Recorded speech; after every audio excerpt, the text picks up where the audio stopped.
గడిచిన 2 వారాల నుంచి అనేక మంది నాయకులు కార్యకర్తలు వస్తున్నారు, కలుస్తున్నారు. వాళ్ళు అడుగుతున్న ప్రశ్న ఒకటే, ఏంటి సార్ ఇన్ని కార్యక్రమాలు, ఇంత అభివృద్ధి, ఇంత సంక్షేమం జరిగింది, మరి నిత్యం ఎమ్మెల్యేలు కానీ ఇతర నాయకులు ప్రజలకు అందుబాటులో ఉన్నారు, గడప గడప చేశారు, అయినా పార్టీ ఎందుకు ఓడిపోయిందని తరచూ అడుగుతూనే ఉన్నారు. జవాబు చెప్పాల్సిన బాధ్యత కూడా మా మీద ఉంది.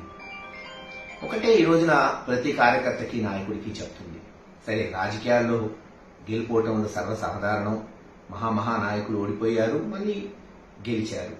అలాగే ఇది కూడా మనం ఒక స్పోర్టివ్నెస్ తో తీసుకోవాలి. గతంలో గెలిచాం, ఈరోజు ఓడిపోయాం, రేపు తప్పకుండా గెలుస్తాం.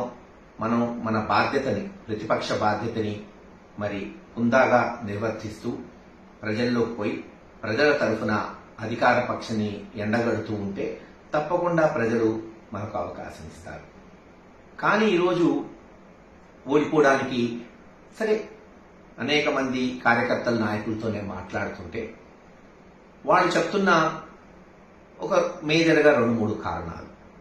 సంక్షేమం బ్రహ్మాండంగా చేసింది ఈ ప్రభుత్వం, కానీ లోపాలు కనపడుతుందైతే ఉదాహరణకు మనం తీసుకుంటే లిక్కర్లో ప్రభుత్వానికి చెడ్డ పేరు వచ్చింది అనేది వాస్తవం. అనేక సార్లు మేము సజ్జల గారికి కానీ విజయసాయి రెడ్డి గారికి కానీ చెప్పడం జరిగింది, చెడ్డ పేరు వస్తుంది, దీన్ని మనం అధిగమించాలి అని. దురదృష్టకరం, చర్యలు లేకపోవటం, మరి దాని పర్యవసానం ఈ రోజున అనేక మంది కాదు, దాదాపు 20-25% మంది రోజు ఈ లిక్కరు తాగేవాళ్ళు ఉంటారు, ముఖ్యంగా సన్నకారులు. మరి వాళ్ళు ఏదైతే తెలుగుదేశం చేసిన దుష్ప్రచారం, నాసిరకం మందు, మరి ఇది పనికిరాని మందుని అత్యధిక ధరకి అమ్ముతున్నారని తెలుగుదేశం నాయకులు చేసిన ప్రచారాన్ని వాళ్ళు నమ్మారనే మనం ఈరోజు విశ్వసించాలి. అలాగే శాండ్ మీద ఆధారపడే వాళ్ళు, మరి ఎవరైతే కార్మికులు ఉన్నారో వాళ్ళు కూడా శాండ్ పాలసీ బాలేదు, వాళ్ళకి ఇంకా మెరుగైన పాలసీ కావాలని వాళ్ళు ఓట్లేశారనేది కూడా మనం నమ్మాల్సి వస్తుంది. ఇలా కార్మిక సంఘాల్లో మరీ ముఖ్యంగా ఎస్సీ, ఎస్టీ, బీసీ మైనారిటీల్లో లిక్కర్ ఒకటి, శాండ్ ఒకటి మనల్ని దెబ్బకొట్టుంటాయి.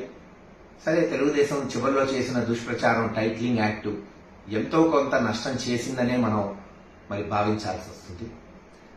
అన్నిటికన్నా రాజకీయంగా ఇప్పుడు నేను చెప్పిన కారణాలన్నీ అందరూ చర్చిస్తున్నారు, గ్రామాల్లో మాట్లాడుతున్నారు.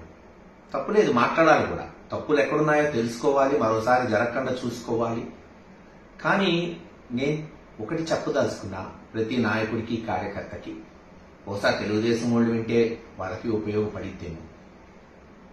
జగన్మోహన్ రెడ్డి గారు పార్టీ పెట్టడానికి, అనతి కాలంలోనే ఆ పార్టీని అధికారంలోకి తీసుకురావడానికి 2014లో ఓడిపోయినా సరే తాను మళ్ళీ 2019లో పట్టి పాదయాత్ర చేసి పార్టీని అధికారంలో తీసుకొచ్చి చరిత్ర సృష్టించడానికి కారణం, ఈరోజు మళ్ళీ చంద్రబాబు నాయుడు గారు గెలవడానికి కారణం ఒకటి, అదే అవమానం. గుర్తుపెట్టుకోండి, అవమానం. ఈ అవమానం అనేది సామాన్యమైన విషయం కాదు. అవమానమే మనిషిలో కసి పెంచుతుంది, ఆయుధాలను పెంచుతుంది, మనిషి పోరాట పటిమను పెంచుతుంది. చరిత్రలో మహాభారతాలు, రామాయణం చదివి పెరిగిన వాళ్ళం మనం. ఆ రోజు కూడా నిండు సభలో పాండవులకు అవమానం జరిగితే పోయి యుద్ధం చేసి యుద్ధంలో రాజ్యాన్ని గెలుచుకున్నారు. అలాగే శ్రీరాముడు కూడా అవమానిస్తే సీతమ్మని ఎత్తుకెళ్లి జైత్రయాత్ర చేసి మళ్ళీ సీతమ్మని తెచ్చుకున్నాడు శ్రీరామచంద్రుడు. నేను ఆ దేవుళ్లతో పోల్చట్లా, చరిత్ర చెప్తున్నానంతే. జగన్మోహన్ రెడ్డి గారిని కాంగ్రెస్ పార్టీ తీవ్రమైన అవమానాలు చేసి రాజశేఖర రెడ్డి గారి కుటుంబాన్ని, చివరికి జగన్మోహన్ రెడ్డి గారిని జైల్లో పెడితే కార్యకర్తల్లో కసి పెరిగింది, నాయకుల్లో కసి పెరిగింది, పట్టుదల పెరిగింది. నిరూపించుకోవాలనుకున్నాడు, నిరూపించుకున్నాడు.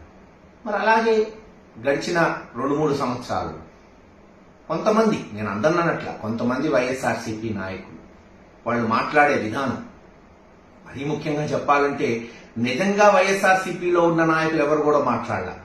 తెలుగుదేశం నుంచి వైఎస్ఆర్సీపీ పార్టీలో వచ్చిన ఒకళ్ళిద్దరు నాయకులు తెలుగుదేశం నాయకుల్ని, ముఖ్యంగా చంద్రబాబు నాయుడు గారిని అవమానించే మాటలు మాట్లాడటం, బహుశా ఆయన్ని జైల్లో పెట్టడం కూడా ఒక అవమానంగా తెలుగుదేశం క్యాడర్ భావించుంటుంది. కసి పెరిగింది, పట్టుదలగా పనిచేశారు. ఈరోజు పర్యవసానం మనం చూస్తున్నాం.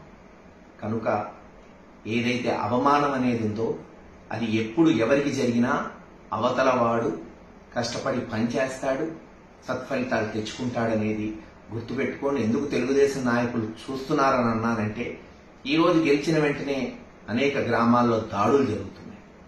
కొంతమంది వైఎస్ఆర్సీపీ నాయకుల్ని, కార్యకర్తల్ని అవమానిస్తున్నారు. ఈరోజు వైఎస్ఆర్సీపీ పార్టీని కూల్చేశారు. అది చట్టానికి వ్యతిరేకమా? చట్టపరంగా చేసుండొచ్చు, ఇంత హడావుడిగా చేయాల్సిన అవసరం లేదు. కానీ చేసిన విధానం, మళ్ళీ మీరు వైఎస్ఆర్సీపీ పార్టీ నాయకుల్ని, పార్టీని అవమానించేటట్టు ప్రవర్తిస్తున్నారు. ఆలోచించుకోండి. దీని యొక్క పర్యవసానాలు ఎలా ఉంటాయనేది. ప్రజలు మీకు ఒక అవకాశం ఇచ్చారు, అందించండి, మంచి పాలన ఇవ్వండి. ప్రజలు మీరు మంచి పాలన ఇస్తారని మీకు ఓట్లేశారు అని మీరు చెప్తున్నారు. తప్పకుండా మీరు చేయండి.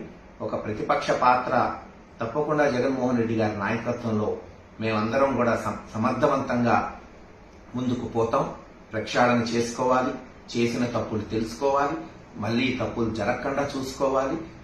ఎవ్వరూ కూడా కుంగిపోయే ప్రసక్తే ఉండదు. ఈ రోజు ఏం కొత్తగా రాజకీయాలు చూడట్లేదు. ఈ ఇంట్లో 90 ఏళ్ల నుంచి రాజకీయాలు చూసాం.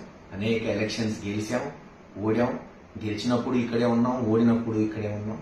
తప్పకుండా హుందాగా రాజకీయాలు చేసుకుంటూ ప్రజలకు మంచి చేసే విధానంలో జగన్మోహన్ రెడ్డి గారి నాయకత్వంలో ముందుకు పోతామని తెలియచేస్తున్నాం.